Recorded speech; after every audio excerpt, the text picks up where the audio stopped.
सुतदारा और लक्ष्मी पापी के घर होए, संत समागम हरि कथा तुलसी दुर्लभ दो। हाँ, तो जगत में सारे पदार्थ, सारी वस्तुएं, सब कुछ विद्यमान है, लेकिन इस संसार में अगर कुछ दुर्लभ है तो वो सिर्फ संत समागम और भगवान की पावन कथा, जो कि सुनने को मिलना बहुत ही कठिन है। और आपके ग्राम में, आपके क्षेत्र में श्रीमद् भागवत महायज्ञ आज पंचम दिवस है,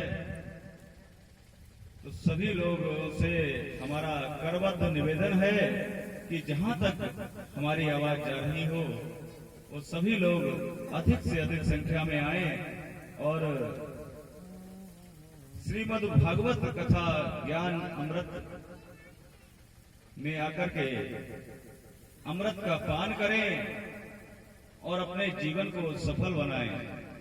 बोलिए राधा कृष्ण की, बांके बिहारी लाल की, श्री गणेश जी महाराज की, सदगुरुदेव भगवान की, संत समाज की, अपने अपने माता पिता की,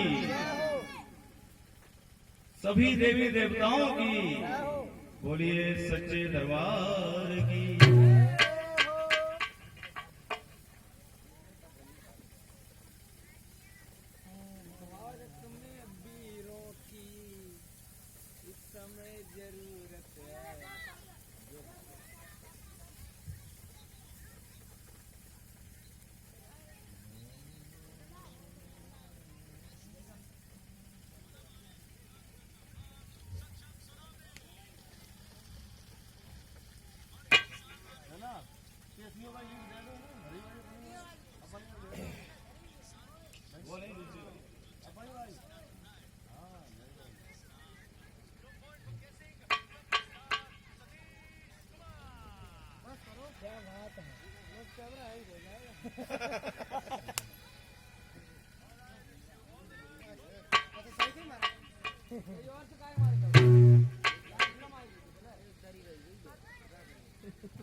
प्रथम सभा में आपको आज हम बुलाते हैं, वो उत्सव सफल हो जाता है जहां आप आ जाते हैं। बोलिए गणेश जी महाराज की, शंकर भगवान की, शिव परिवार की, संत समाज की, भक्त समाज की। बोलिए आनंद कंद भगवान की।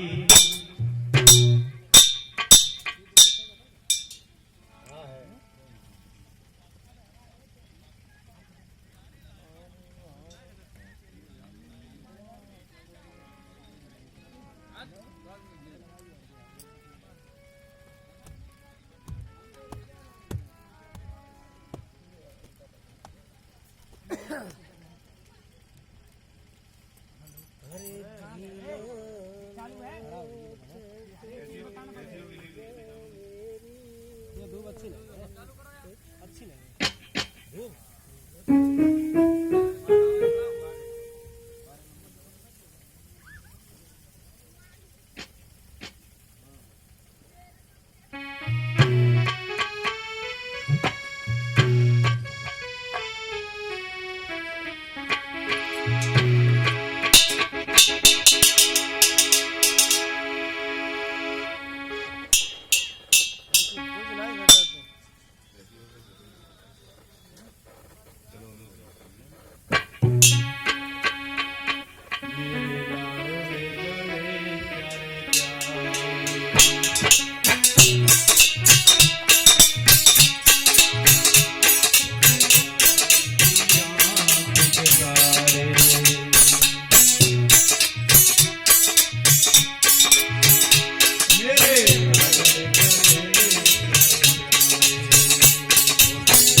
ज्योति जलाएं, मन मंदिर में झांकी बसाएं।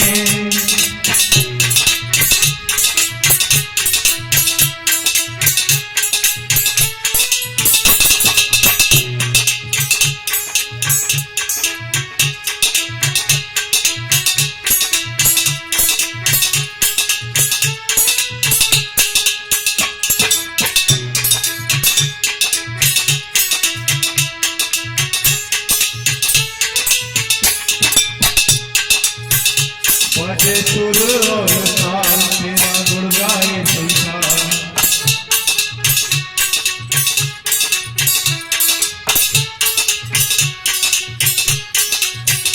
प्रभु नैया पार लगाना,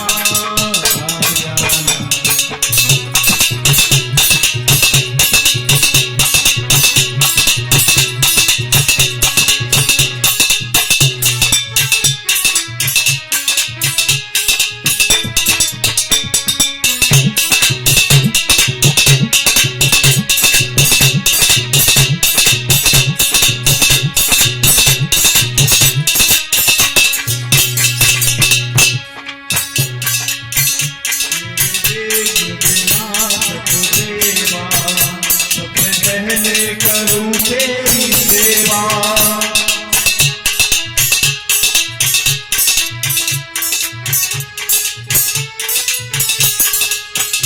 सारे संग में आनंद छाया, बोलो जय जय गजानन देवा।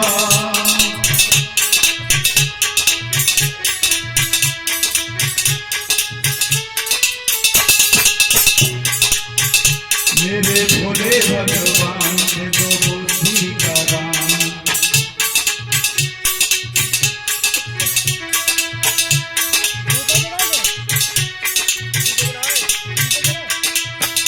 प्रभु अमृत रस भर जगाना,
महाराज की, सदगुरुदेव भगवान की।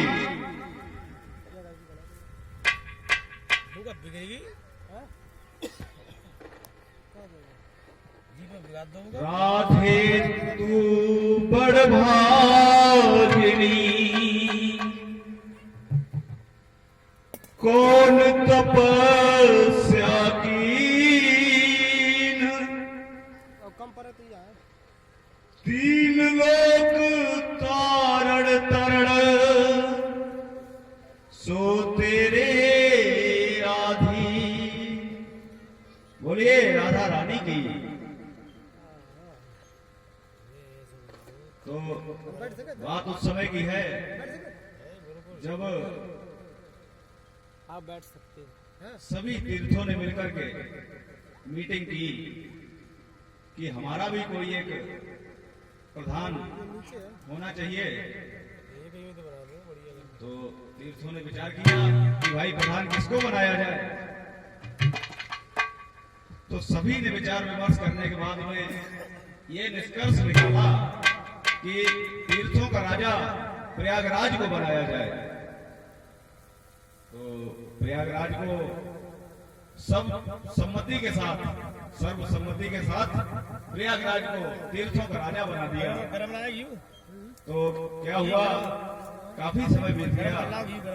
प्रयागराज के मन में ये आया कि देखें हमारे सांसद वगैरह जो है वो सब सही से कार्य कर रहे हैं या नहीं, हमारी अनुमति को मानते हैं या नहीं। तो उसके लिए क्या करना चाहिए, उसके लिए ऐसा करते हैं कि एक सामूहिक मीटिंग बुलाते हैं। ऐसा मन में विचार करके तीर्थराज प्रयाग ने सभी तीर्थों को निमंत्रण दिया कि आइए आप हमारे यहाँ पधारिए और कुछ आपसी वार्तालाप किया जाएगा। ऐसा विचार करके सभी को निमंत्रण दे दिया। तो सारे तीर्थ जाकर के प्रयागराज में पहुंचे हैं, केवल एक वृंदावन धाम ही नहीं गया। सही है भाई, नीचे सही है। तो वृंदावन धाम जब नहीं गया, सभी तीर्थों का आवभगत हुई, अपना वार्तालाप जो भी होना था वो हुआ। उसके बाद भोजन प्रसाद के बाद सभी लोग अपने अपने यथास्थान चले गए। तो प्रयागराज ने आकर के भगवान कृष्ण से इस बात की शिकायत की कि प्रभु आपने हमें सभी तीर्थों का राजा बनाया है और सभी तीर्थ हमारी आज्ञा को मानने को भी तैयार है, लेकिन केवल एक वृंदावन धाम ही ऐसा है जो कि हमारे यहाँ नहीं पहुंचा। तो भगवान कृष्ण बोले कि भैया प्रयागराज, हमने आपको तीर्थों का राजा बनाया है, ना कि अपने घर का राजा। तो प्रयागराज बोले भैया वो महाराज भगवान वो कैसे? बोले वो ऐसे कि बाकी सभी तीर्थ हैं लेकिन वृंदावन धाम है, तीर्थ नहीं है। और वृंदावन में सब कुछ राधा रानी के अधीन है, राधा रानी की सरकार है वहां, और जो राधा रानी कहती हैं वही होता है। इसलिए वृंदावन धाम कहीं जा नहीं सकता। वृंदावन धाम की बड़ी पावन महिमा है। कहते हैं कि वृंदावन सोबन नहीं, नंद गाँव सो गाँव, बरसाने सी गोपियां, कृष्ण नाम सोना। बोलिए वाक्य बिहारी लाल की। तो भैया इस तरह से भगवान ने प्रयागराज को समझा के विदा किया है कि भैया यहाँ की सरकार राधा रानी की सरकार है और वृंदावन धाम किसी के अधीन नहीं है। रबड़ी असर कर रही, कौन रबड़ी तो असर कर ही ना रही।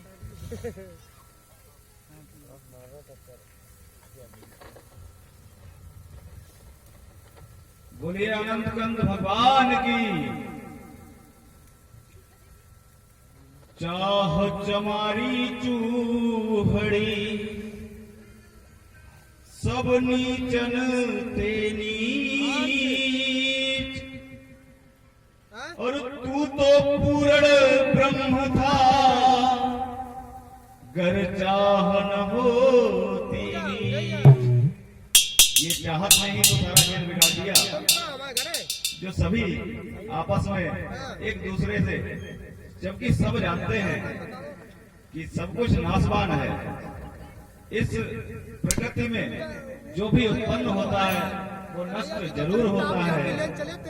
ऐसा नहीं है कि वो यहाँ पे टिका रहे, लेकिन फिर भी इंसान सारी बातों को भूल के जो कि सबसे प्रथम कर्तव्य है भगवान की सेवा, भगवान की पूजा, भजन करना और प्रभु के हमेशा चिंतन में मस्त रहना। चाहे कर्म कोई भी हो, कर्म कीजिए लेकिन ध्यान प्रभु के चरणों में रखो। और ये सब हमारी आपकी बात नहीं है। जितने भी लोग हैं, जितने भी जीव हैं, वो सारे 84 लाख योनियों में 83,99,999 योनियां जो हैं वो भोग योनि में हैं। सिर्फ एक मानव ही ऐसा है जो कर्म योनि में है, जो सब तरह से स्वतंत्र है, लेकिन फिर भी स्वतंत्रता वाले काम न करके वो परतंत्रता वाले काम करता है। जबकि गर्भ काल में जब बालक उल्टा लटका होता है, पैर ऊपर होते हैं, सर नीचे होता है, उसे नाना प्रकार की यातनाएं, कष्ट झेलने पड़ते हैं। तो वो बार बार प्रभु से ये प्रार्थना करता है कि हे प्रभु, हमें आप इस नरक से निकालिए। हम सदैव आपके गुणगान, आपके कीर्तन और आपके नाम के महिमा में ही मस्त रहेंगे। जब समय के साथ वो बाहर आता है तो आकर के राम राम भूल के हुआ करके रोना शुरू करता है और माया में ऐसा ही जकड़ जाता है कि सब कुछ भूल जाता है। तो भूल के भी तुलसीदास जी महाराज ने लिखा है ये तो जो दिमाग ही ना वो वही टिकला जो एक बार सच्चे मन से अगर भगवान राम का स्मरण करता है तो वो करोड़ों जन्मों का पाप उसका नष्ट हो जाता है। और अगर मेरे सामने आ जाता है तब तो फिर उसका कल्याण ही होना है, लेकिन ऐसा होता नहीं है क्योंकि ये माया का चक्कर है और माया छोड़ती नहीं है।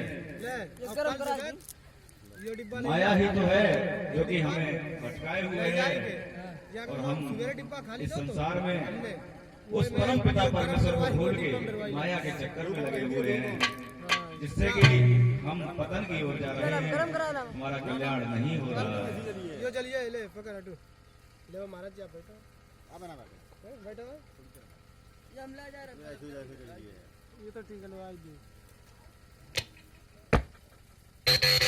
ये कहाँ गो बोलिए सच्चे दरबार की।